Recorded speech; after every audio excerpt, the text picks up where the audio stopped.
আজকে আপনাদের সাথে আবারও একটি সম্পূর্ণ নিরামিষ রেসিপি শেয়ার করছি। পনিরের অনেক রকম রেসিপি আমি আপনার সঙ্গে শেয়ার করেছি, তবে আজকে যে রেসিপিটা শেয়ার করব সেটা একেবারে আলাদা।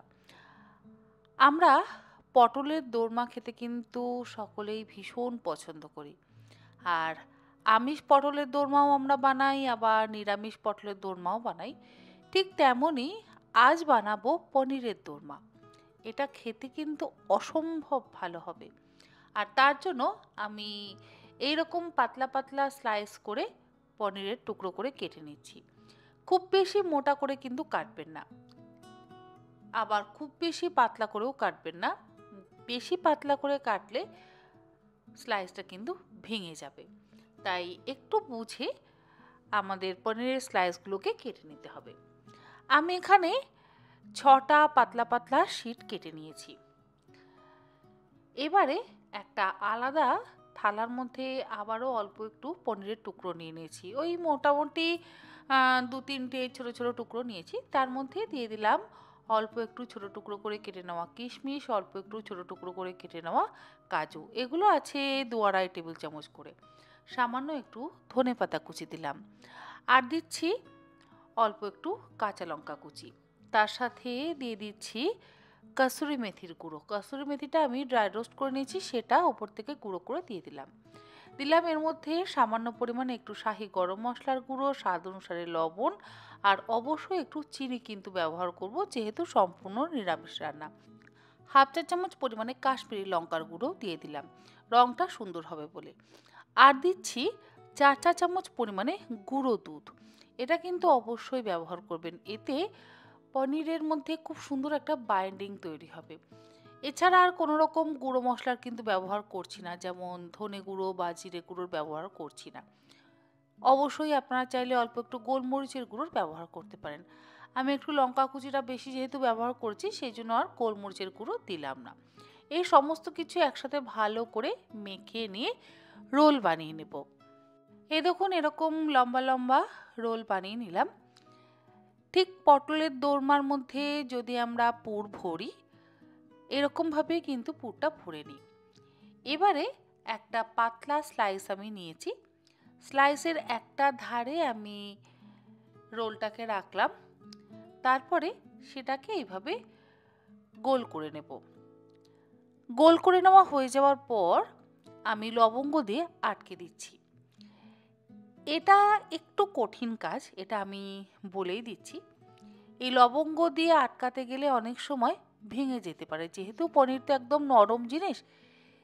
এই কাজটা আপনারা কলা পাতার সাহায্যেও কিন্তু করতে পারেন। মানে কলা পাতা একটু গরম জলে হালকা করে ভাপিয়ে নিয়ে কলা পাতা দিয়েও রোলটা করতে পারেন। এটা আমি আলাদা একটা টিপস আপনাদের সঙ্গে শেয়ার করলাম। মানে লবঙ্গর বদলে কলা পাতা আপনারা ওই পনিরের থেকে একটু বড় সাইজের করে কেটে নিয়ে সেই কলা পাতাটা দিয়ে রোল করতে পারেন।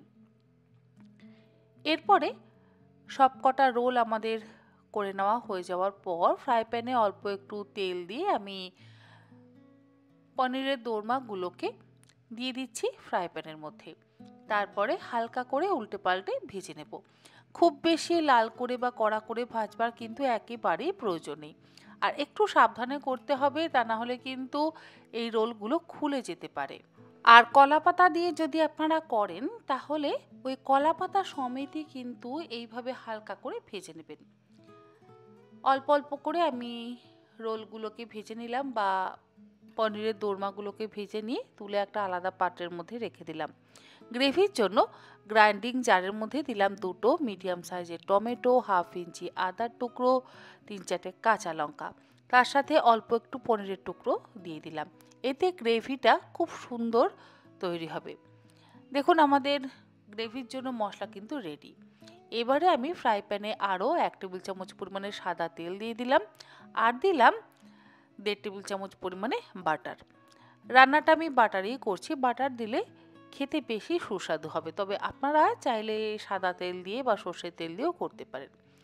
বাটারটা মেল্ট হয়ে যাওয়ার পর এর মধ্যে আমি ফোড়ন দিলাম অল্প একটু কসুরি মেথি, আর তার সাথে বেটে নেওয়া মশলাটাও দিয়ে দিলাম।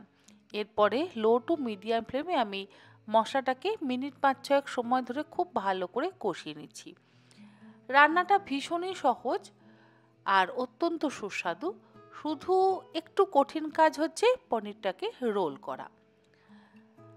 এর মধ্যে একটু বেশি পরিমাণে আমি কাশ্মীরি লঙ্কার গুঁড়ো ব্যবহার করলাম, ওই 2 টেবিল চামচ পরিমাণে, যাতে রঙটা সুন্দর হয়, বেশ একটা লাল লাল রং তৈরি হবে। তার জন্য আমি কাশ্মীরি লঙ্কার গুঁড়োটা দিলাম। অল্প একটু জল দিয়ে লো টু মিডিয়াম ফ্লেমে খুব ভালো করে আমি মশলাটাকে কষিয়ে নিচ্ছি।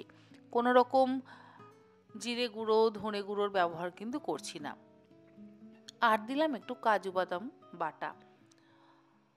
8-10টা কাজু বাদাম আমি গ্রাইন্ডিং জারের মধ্যে নিয়ে হাফ কাপ জল দিয়ে ভালো করে বেটে নিয়ে সেটা দিয়ে দিলাম। স্বাদ অনুসারে লবণ আর চিনি তো অবশ্যই দিতে হবে। এবারে সমস্ত কিছু দিয়ে আবারও মিনিট 3-4 ভালো করে লো টু মিডিয়াম ফ্লেমে কষিয়ে নিচ্ছি।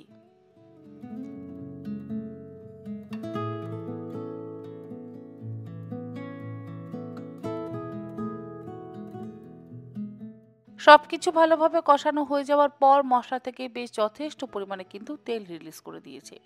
এরপরে এর মধ্যে দিয়ে দেব আরও একটু গরম জল। গরম জলটা দিয়ে খুব ভালো করে মিশিয়ে নিচ্ছি।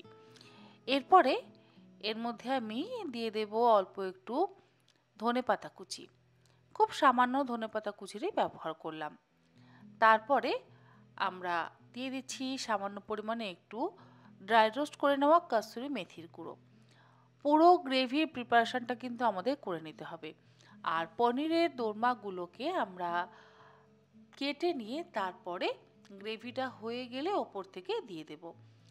যেহেতু পনিরটা বেশ নরম, তাই রোলটা খুলে যাওয়ার সম্ভাবনা থাকতে পারে। একটু সাবধানে আমাদেরকে রোলটাকে কেটে নিয়ে গ্রেভির মধ্যে দিয়ে দিতে হবে। গ্রেভির মধ্যে দিয়ে চাইলে আপনারা 1 মিনিট ফোটাতেও পারেন, আবার চাইলে না ফুটিয়েও ওপর থেকে গ্রেভিটা সার্ভ করেও কিন্তু আপনারা প্লেটিং করতে পারেন। তৈরি হয়ে গেল পনিরের দোরমা। অসম্ভব সুস্বাদু একটি নিরামিষ রেসিপি আজকে আমি আপনাদের সঙ্গে শেয়ার করলাম।